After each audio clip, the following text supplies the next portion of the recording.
So, tumungo tayo dito mga bossing, eto maganda din po itong topic na 'to, 'no? Sabi ni Justin, "Napaka-humble mo po sa pogi nung promise." So, mga kababayan, eto pang-apat, mga bossing, dahil nga po ito pumuputok po ang mga kakamping ngayon, 'no? Medyo nagsha-shine po silang mga kakamping, mga kababayan. Nakikita ko unang-una yung mga kakamping 14 million 'yan, 'no?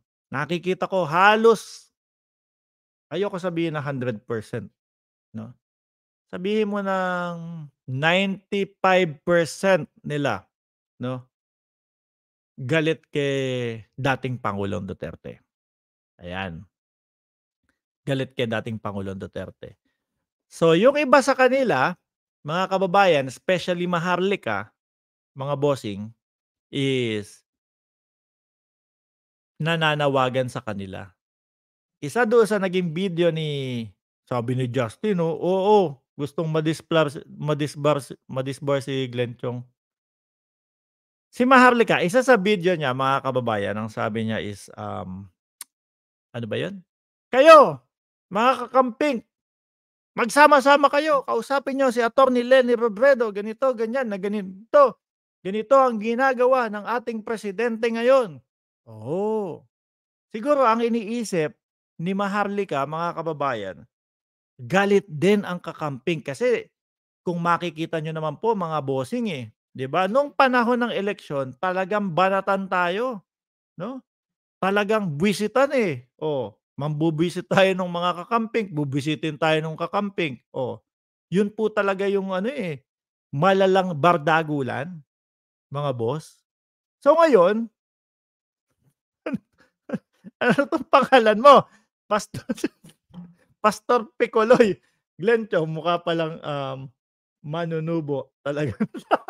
Ayoko ng basahin, hindi ko na binasa, nababasa niyo naman diyan, eh.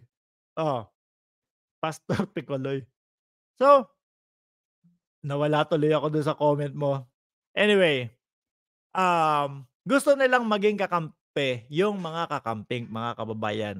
Akala siguro ni Maharlika, galit ang mga kakamping dito kay PBBM kasi una, si PBBM nanalo, si Attorney Leni Robredo hindi.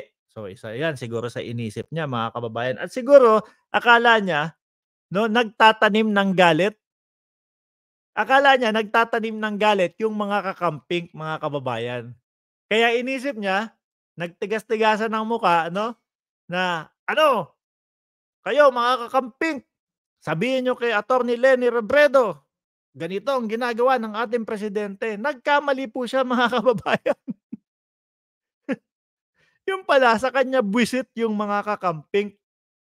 Ang sabi ng mga kakamping, um, tingnan niyo po mga kababayan, 'no, yun si ano pangalan nun, nasabi na sa'kin yung pangalan nun, alam ko. May kakamping na page, nadadalas po ako dun kasi kita mo yung respeto nila sa ating pangulo.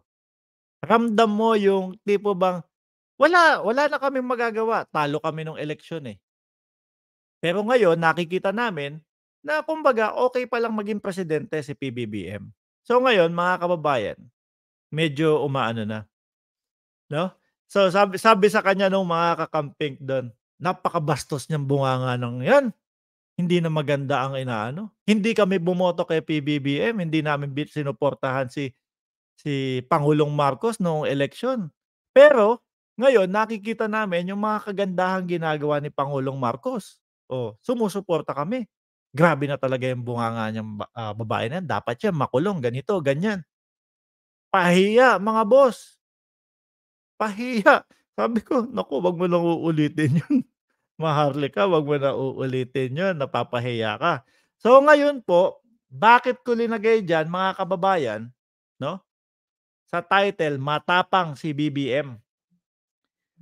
Sabi nung mga kakamping po kasi yan, 'no? Kasi mga boss, kasi po mga bossing, napapansin nila yung tapang ng ating presidente pagdating po dito sa West Philippine Sea, mga kababayan. Unang-una na diyan, Yung pagsabi na hindi ko ino-honor kung anumang gentleman's agreement na 'yan 'no, na hindi kami puwedeng pasok ng kung ano-ano o malalaking, bagay para makapagtayo nung istruktura. Hindi ko ino-honor 'yan, 'no. Kasi yung iba mga bossing, parang gustong sabihin, nung panahon ni Ninoy, madami naman ding, pinasakop 'yan, kay Pangulo Duterte wala ngang ganitong ganyan. Oh, ngayon hinahanap tuloy nila ulit, mga kababayan, yung binitiwang salita, 'no, yung binitiwang salita ni dating Pangulong Duterte na ano po, "Mag-jet ski ako diyan." Oh, binabalik po nila yon mga kababayan. Sabi nila dun sa comment section. Sabi ni ano, PRRD, magje-jet ski para ipaglaban ang West Philippine Sea at itayo yung bandera. Pero hindi natin nakita yun. Pero tingnan mo itong si PBBM, tumitindig.